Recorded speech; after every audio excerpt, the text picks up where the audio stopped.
Kita ulang kembali sejumlah berita pilihan dari Bali.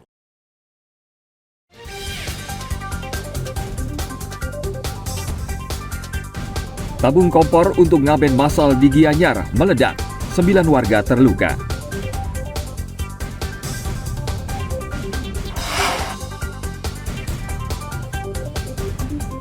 Seorang warga pengidap gangguan jiwa mengamuk dan menewaskan tetangganya di Pejeng Kelot Gianyar.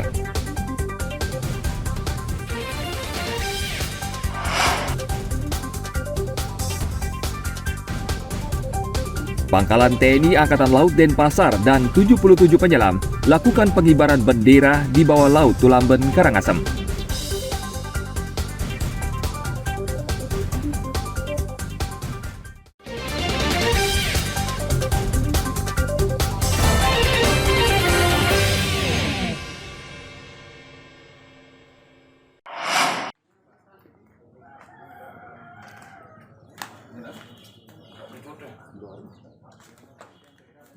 Seorang warga mengidap gangguan jiwa mengamuk dan menewaskan tetangganya di desa adat Sawah Gunung Pejeng Kangin Gianyar akhir pekan lalu. Suasana di desa ini sempat mencekam setelah terjadi penganiayaan yang menewaskan Dewa Ketut Alit. Pelakunya adalah tetangga korban bernama Dewa Gede Gunastra yang dikenal sebagai orang dengan gangguan jiwa atau ODGJ. Pelaku juga menyerang dan melukai 3 korban lainnya dengan menggunakan pisau.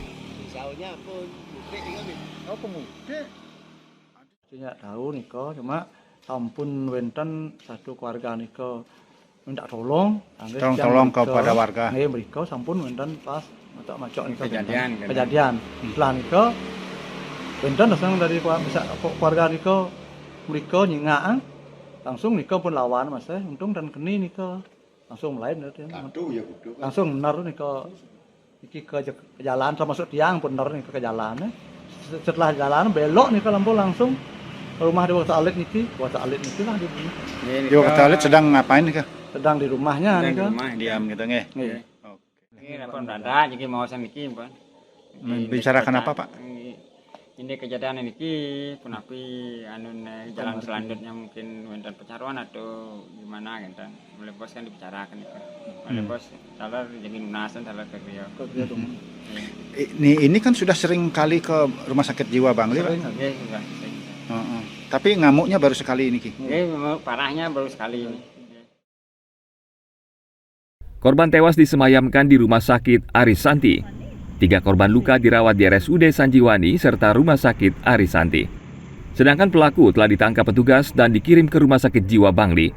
Pihak desa adat berencana menggelar upacara pecaruan untuk membersihkan wilayah secara niskala. Tim liputan melaporkan dari Gianyar. Jam telung tapi dumun sirah dan pelaku ini Dewa Gede Gunastra. Polisi masih menyelidiki kasus warga penderita gangguan jiwa yang mengamuk di desa Pejeng Kelot Gianyar. Polisi juga masih menunggu hasil diagnosa pelaku oleh pihak Rumah Sakit Jiwa Bangli. Jika tidak mengalami gangguan jiwa, pelaku bisa dijerat pasal 351 KUHP tentang tindak pidana penganiayaan.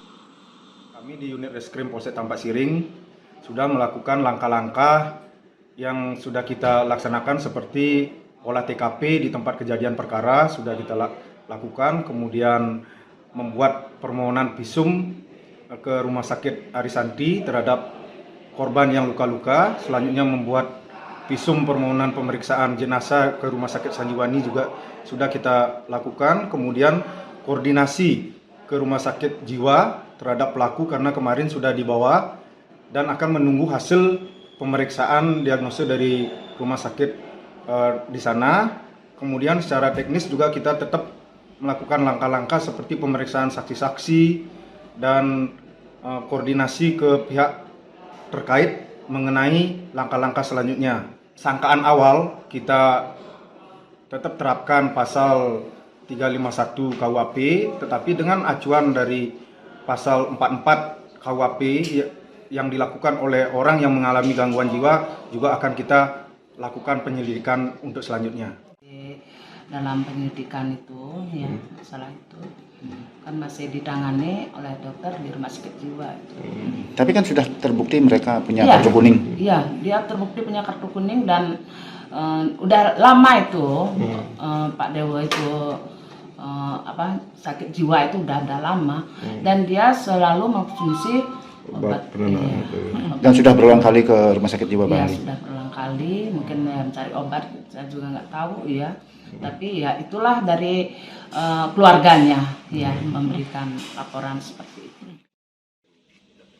Sebelumnya diberitakan, seorang warga pengidap gangguan jiwa mengamuk dan menewaskan tetangganya di Desa Adat Sawagunung Pejeng Kelot, Gianyar akhir pekan lalu. Korban tewas disemayamkan di Rumah Sakit Arisanti.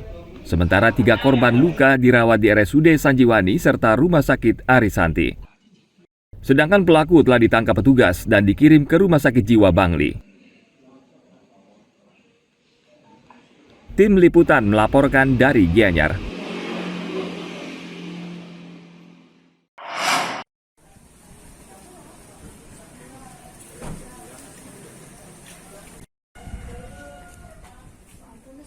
Petugas Polresta Denpasar menggerebek lokasi pengendalian judi daring di wilayah Kuta. 4 kamar kos di Jalan Campuan 1A Kuta menjadi sasaran penggerebekan polisi pada akhir pekan lalu. 4 kamar kos tersebut ditempati oleh 9 orang yang telah ditetapkan sebagai tersangka. Polisi menyita barang bukti berupa 8 perangkat komputer, peralatan internet, kartu telepon seluler, 5 komputer jinjing, 12 telepon seluler, serta sejumlah barang bukti lainnya. Proses penguapannya, jadi pada tanggal 17 ada informasi, kemudian dari Satuan Reserse Kriminal Polresta Denpasar melakukan penyelidikan, dan kemudian pada menjelang malam hari itu melakukan penggerbekan di Wisma atau Homestay Pondok Indah. Mereka menggunakan 4 kamar atau menyewa 4 kamar, kemudian dari 2 kamar dipakai untuk operator, kemudian 2 kamar untuk mereka tinggal. Pengakuannya sudah berapa lama tinggal di sini? Belum lebih dari kurang lebih ada beberapa minggu yang kemarin. Oke. Itu operasionalnya di Bali aja atau sampai ke luar negeri atau gimana? Nah, nanti kita lihat pemeriksaan ya Pak. Pemeriksaan dan lapor juga. Ya? Ada WNA-nya nggak? Apa? Ada warga negara semuanya WNI atau warga negara. Kemudian mereka berasal dari luar Bali. Omset hariannya sampai berapa?